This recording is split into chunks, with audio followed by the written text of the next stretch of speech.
लखनऊ में धमाके की साजिश पर बहुत बड़ा खुलासा सामने आ रहा है। दंगों की साजिश के आरोपी रऊफ शरीफ से खुलासा हुआ है। पूछताछ में बहुत बड़े खुलासे किए गए हैं।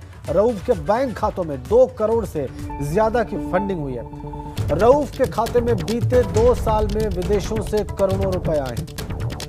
दिल्ली में सीएए एनआरसी के विरोध में प्रदर्शन से पहले उसके खातों में 1.5 करोड़ रुपए जमा कराए गए। रऊफ के लखनऊ में बम धमाकों की साजिश में पकड़े गए बदरुद्दीन और फिरोज से संबंध है। रऊफ पर यूपी में सांप्रदायिक माहौल बिगाड़ने के लिए पीएफआई के लोगों को पैसे भेजने और फंडिंग करने का आरोप है। बड़ी खबर,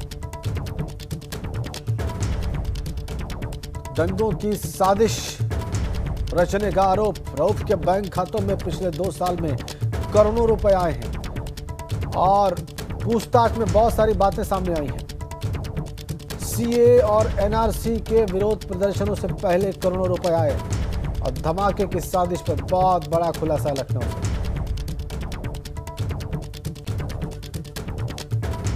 पिछले 2 साल में विदेशों से 2 करोड़ रुपए आए हैं।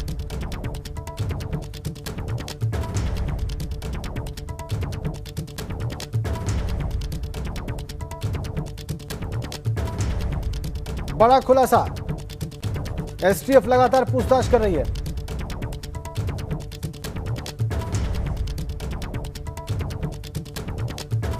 बम धमाकों की साजिश में पकड़े गए बदरुद्दीन से पूछताछ हुई है।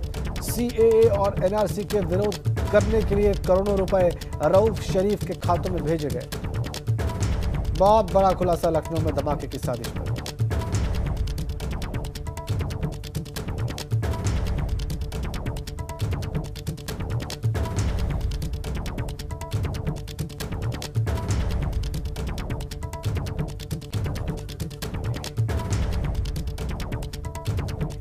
हमारे संवाददाता विवेक इस वक्त हमारे साथ जुड़ गए हैं फोन लाइन पर। विवेक, पूरी खबर दें।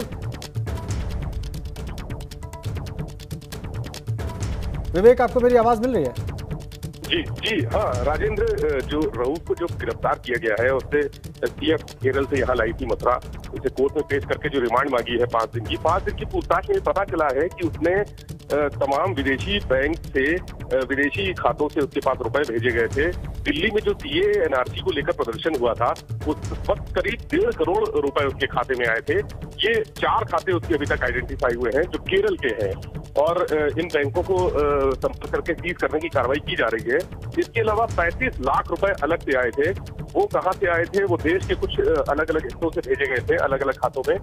उनको भी देखा जा रहा है कि कैसे ये इसको पहुंचे और किस मकसद के लिए भेजे गए हैं ये रुपए। 2 करोड़ रुपए से अधिक की रकम जमा हुई है जिसकी छानबीन की जा रही है। और एसटीएफ को इसने पूछताछ में ये भी बताया है कि जो रऊफ है वो चार्टर्ड अकाउंटेंट की तैयारी कर रहा था। इसके 2 सेमेस्टर बताते हैं हो भी चुके हैं और 3 सेमेस्टर बाकी हैं। इसने जो अपने खातों में रकम आई थी उसको गैर कानूनी तरीके से वैध दिखाने की कोशिश की थी। उसके लिए तमाम फर्जी डॉक्यूमेंट इसने तैयार किए हैं। वो भी डॉक्यूमेंट एसटीएफ जल्द कब्जे में लेकर उनकी छानबीन शुरू कर रही है। और ये भी पता चला है कि इन जो 2 करोड़ रुपए से अधिक रकम आई है उसके पहले भी खातों में जो लेन देन हुआ था वो बहुत ही मामूली स्तर का था। मतलब ऐसा था जैसे सामान्य खातों में लेन देन होता है, लेकिन अचानक से इतनी बड़ी रकम आने के पीछे विदेशी साजिश और तमाम चीजों की छानबीन एसटीएफ कर रही है। राजेश, ठीक है, अभी इसका मतलब ये हुआ विवेक कि अभी बहुत सारे तथ्य सामने आने बाकी हैं इस साजिश के संबंध में। बिल्कुल, अभी बहुत सारी चीजें सामने आने बाकी है। और चूंकि एसटीएफ ने जो 2 लोगों को पकड़ा था, बदरुद्दीन और फिरोज खान, उसने उनसे पूछताछ में रऊफ से संबंध उजागर हुए हैं। दोनों ये भी पता चला था कि मथुरा में 4 लोग पकड़े गए थे हाथरस कांड के बाद, जो मथुरा से होते हुए हाथरस जाकर वहां साजिश फैलाने की कोशिश कर रहे थे, हिंसा की साजिश रच रहे थे। उनसे तो संबंध थे ही, लेकिन ये बदरुद्दीन और फिरोज से भी इनके संबंध सामने आए हैं। दोनों से पूछताछ अब आमने सामने कराने की भी तैयारी हो रही है कि बदरुद्दीन और फिरोज को बैठाकर रऊफ से पूछताछ कराई जाएगी। हो सकता है उसमें कुछ नई चीजें सामने आए, क्योंकि अभी तक तो वो एक दूसरे को जानने से इनकार कर रहे थे। इनका कहना था कि ये परिचित नहीं है, लेकिन कुछ ऐसे एविडेंस जो इलेक्ट्रॉनिक एविडेंस मिले हैं एसटीएफ को, उनसे दोनों के बीच संबंधों की पुष्टि हुई है। हो सकता है कि बहुत जल्दी दोनों को बैठा के आपस में एक दूसरे के सामने बैठा के इसमें पूछताछ की जाए। राजेंद्र, बहुत बहुत धन्यवाद आपका। और दिल्ली मेरठ एक्सप्रेसवे के काम पर प्रधानमंत्री की नजर है। कल शाम प्रधानमंत्री मोदी ने बैठक में कार्यों की समीक्षा की। एनएचएआई के सचिव, यूपी के मुख्य सचिव साथ उन्होंने समीक्षा की। दिल्ली मेरठ एक्सप्रेसवे को जल्द शुरू करने को उन्होंने कहा। अप्रैल के पहले हफ्ते में एक्सप्रेसवे खोलने की तैयारी है। दिल्ली मेरठ एक्सप्रेसवे लगभग 90% बनकर तैयार है।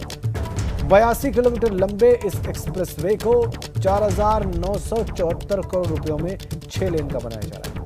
इससे दिल्ली और मेरठ के बीच घंटे भर में सफर तय हो जाएगा। तो प्रधानमंत्री की नजर दिल्ली मेरठ एक्सप्रेसवे पर। 90% एक्सप्रेसवे बनकर तैयार। अप्रैल से खोलने की तैयारी। 82 किलोमीटर लंबा होगा ये। 1 घंटे में दूरी तय हो जाएगी दिल्ली और मेरठ के बीच।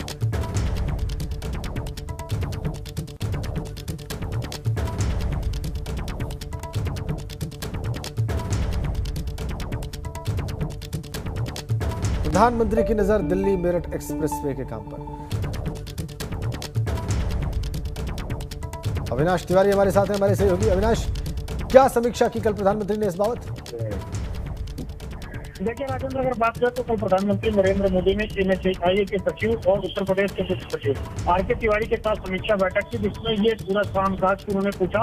इसके बाद अगर बात करें तो प्रधानमंत्री को ब्रीफ किया गया है कि लगभग काम पूरे हो गए हैं, बस एक ब्रिज बनवाना है, जो कि गाजियाबाद के चिपियाना में एक ब्रिज बनना है और चिपियाना ब्रिज बनने के बाद इसका काम कंप्लीट हो जाएगा।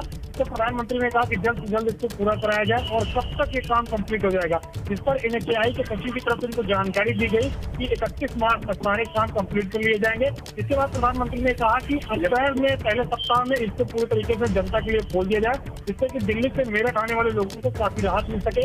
42 किलोमीटर का ये एक्सप्रेसवे है, 82 किलोमीटर का माफ करिएगा, जिसमें 6 लेन से ये जाएगी और जिसमें जो दूरी है मेरठ से दिल्ली के बीच में वो घटकर 1 घंटा रह जाएगी। जी, बहुत बहुत धन्यवाद अविनाश आपका।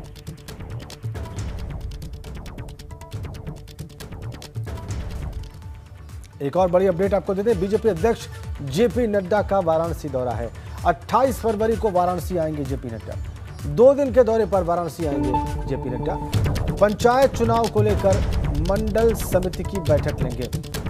जिले के बूथ अध्यक्ष के घर चाय पर जाकर वो चर्चा करेंगे। क्षेत्रीय कार्यालय का उद्घाटन करेंगे और बीजेपी अध्यक्ष बनने के बाद पहली बार काशी आएंगे। जेपी नड्डा के वाराणसी आने को लेकर भव्य तैयारियां की गई हैं। काशी विश्वनाथ मंदिर में वो दर्शन पूजन भी कर सकते हैं।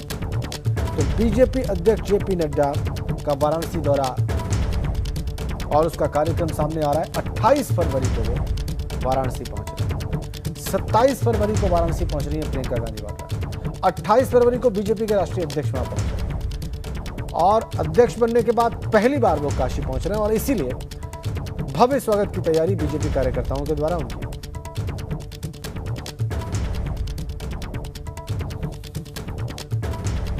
क्षेत्रीय कार्यालय का उद्घाटन करेंगे। पंचायत चुनाव को लेकर भी मीटिंग्स करेंगे। अविनाश तिवारी हमारे साथ हैं। अविनाश, क्या जानकारी मिल रही है आपको बीजेपी के राष्ट्रीय अध्यक्ष के इस दौरे के बारे में? देखिए राजेंद्र, अगर बात करें तो बीजेपी के राष्ट्रीय अध्यक्ष जेपी नड्डा 28 फरवरी को बनारस पहुंचेंगे, जहां पर वो 2 दिनों के दौरे पर रहेंगे।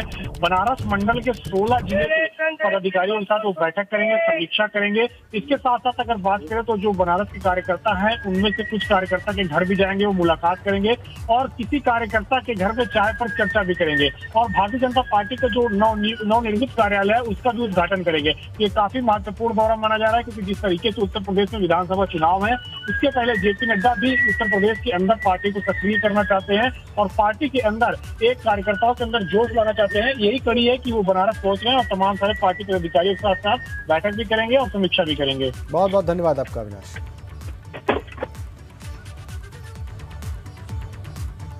आगे बढ़ते हैं, अगली बड़ी खबर। कानपुर में एबीपी गंगा की खबर का दमदार असर हुआ है। विकास दुबे फैंस क्लब के मामले में मुकदमा दर्ज किया गया है और इस मामले की जांच में जुट गई है साइबर थाने की टीम। फेसबुक पेज पर असलहों का बाजार लगाया गया था।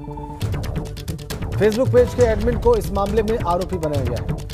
विकास दुबे फैंस क्लब के कई फेसबुक पेज हैं, जिसमें एक पेज पर सोनू कानपुर नाम की आईडी से असलहों का बाजार लगाया गया था। डीआईजी प्रजिंदर सिंह के आदेश पर चौबेपुर थाने में बिकरू हल्का इंचार्ज सौरभ सिंह ने आईटी एक्ट के तहत रिपोर्ट दर्ज कराई। पंडित विकास दुबे कानपुर वाला फेसबुक पेज के एडमिन और असलाह बेचने वालों के साथ तार जो है पेज से जुड़े हैं। इन लोगों को आरोपी बनाया गया है।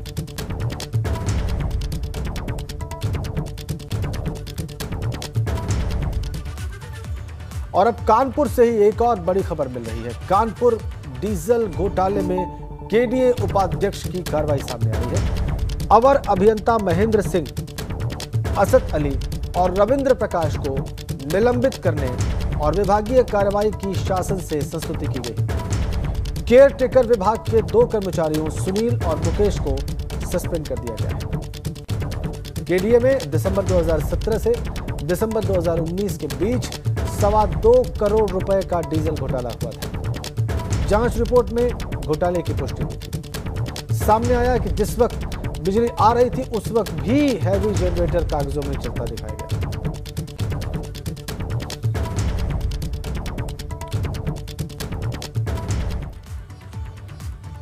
बड़ी खबर, घरेलू गैस सिलेंडर्स के दामों में फिर से बढ़ोतरी हो गई है। फरवरी महीने में तीसरी बार सिलेंडर के दाम बढ़ गए। घरेलू सिलेंडर के दामों में 25 रुपए की बढ़ोतरी की खबर आ रही है। दिल्ली में अब सिलेंडर का दाम हो गया है 794 रुपए। फरवरी में गैस सिलेंडर में 100 रुपए का इजाफा हुआ है और पिछले 3 महीनों में 200 रुपए का इजाफा हुआ है सिलेंडर के दामों में। बड़ी खबर, कंज्यूमर्स को परेशान करने वाली खबर। घरेलू गैस सिलेंडर्स के दामों में बढ़ोतरी हुई है फिर से 25 रुपए। इसी महीने में तीसरी बार गैस सिलेंडर के दाम बढ़े हैं। पिछले कुछ महीनों में 200 रुपए बढ़ चुके हैं दाम।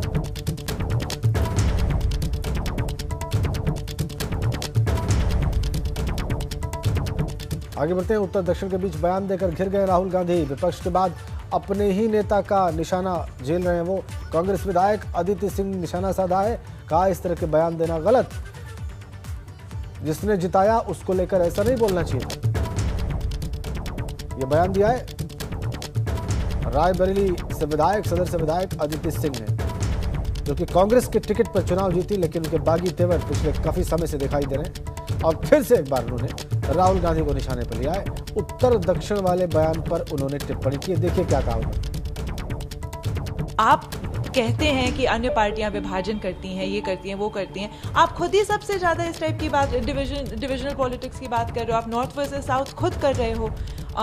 जिस अमेठी ने आपको राजनीतिक पूरा ज्ञान दिया है ना, राजनीति की ABCD सिखाई, आपके पूर्वज हमेशा यहाँ से इतना सम्मान पाए, हमेशा जीत पाए, हमेशा अमेठी के लोगों ने आपको इतना सराखों पे रखा, इतनी बार आपको, आपके घर वालों को MP बनाया वहाँ से, वहीं के थ्रू फिर आपने दिल्ली का रास्ता तय किया, और आप उस अमेठी के बारे में इस टाइप की बात बोलें, ये बिल्कुल शोभनीय नहीं है। देखा आपने अदिति सिंह ने क्या कहा। उन्होंने कहा कि अमेठी के बारे में इस तरह की बात बोलना बिल्कुल शोभनीय नहीं है। डिविसिव, व्यवहारकारी राजनीति आप कर रहे हैं और आप आरोप दूसरे दलों पर लगाते हैं। ये टिप्पणी की अदिति सिंह ने। एक बार फिर से उनके बागी तेवर, कांग्रेस विरोधी तेवर, जबकि वो चुनाव जीती हैं कांग्रेस के टिकट पे।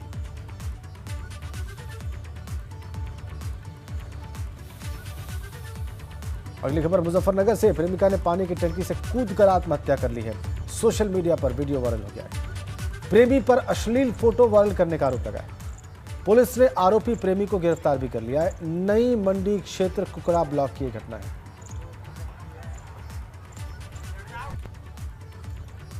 ये देखिए आप, ये वीडियो वायरल हो गया है। अश्लील फोटो वायरल करने का आरोप लगाया और पुलिस ने फिर बाद में प्रेमी को गिरफ्तार कर लिया है। रास्ते में दम तोड़ दिया इस महिला ने, पानी की टंकी से कूद पड़ी है। देखिए कैसे ये वीडियो वायरल हो चुका है। पानी की टंकी से छलांग लगा दी इस महिला ने और रास्ते में जब हॉस्पिटल ले जाया जा रहा था इसकी जान चली गई। प्रेमी पर इसने अश्लील फोटो वायरल करने का आरोप लगाया।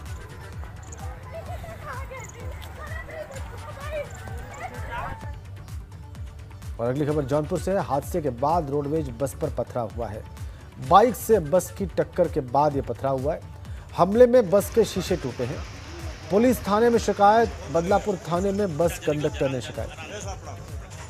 पथराव हुआ है। हमले में बस के शीशे टूटे हैं। पुलिस थाने में शिकायत हुई है।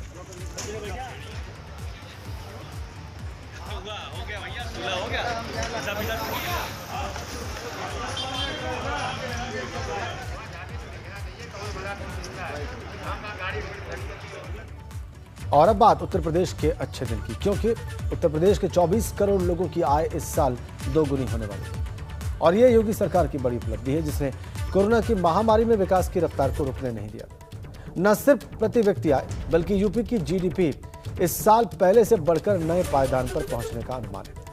खबर है कि उत्तर प्रदेश में दोगुने के करीब पहुंची प्रति व्यक्ति आय इस वित्तीय वर्ष के अंत तक 94,495 होने तक का अनुमान है। वित्तीय वर्ष के अंत तक राज्य का सकल घरेलू उत्पाद 21,73,390 करोड़ रुपए के करीब पहुंचने का अनुमान बजट में लगाया गया है, जबकि 2016-17 में प्रति व्यक्ति आय थी 50,942। सर, आज जिस तरीके से अवरोध देखने को मिला, पूरे दिन अवरोध रहा, अभी कार्य मंत्रणा की बैठक हुई, क्या तय? देखिए, लोकतांत्रिक प्रक्रियाएं हैं और सत्ता पक्ष और विपक्ष के बीच विभिन्न विषयों पर मतैक्य रहता है। इस सबके बावजूद सदस्य आपस में समन्वित भाव से अच्छी चर्चा कर सके, इसकी चिंता रहती है। और आज कार्य मंत्रणा में हम लोगों ने बड़े अच्छे वातावरण में सभी दलों के नेताओं के साथ में आपस में तय किया है, कल से सुचारू रूप से सदन चलेगा। सर, एक सवाल ये, जिस तरीके से आपकी सरकार ने ये बजट पेश किया, पहली बार प्रति व्यक्ति आय दुगनी होने जा रही है उत्तर प्रदेश में, 94,000 होने जा रही है इस वित्तीय वर्ष में, जो 2016-17 में 50,000 थी, तो एक बड़ी उपलब्धि है आपके लिए। देखिए, ये उत्तर प्रदेश के भविष्य को संवारने वाला बजट है और ये ऐसा बजट है जो न केवल व्यक्तियों की आय में वृद्धि करेगा, किसानों की आय में वृद्धि करेगा, बल्कि नौजवानों के लिए एक उज्जवल भविष्य का संदेश लेकर आया है। छात्रों के लिए और माध्यमिक हो, चाहे उच्च शिक्षा हो, चाहे संस्कृत हो, सबके लिए इसमें विशेष प्रावधान किए गए हैं।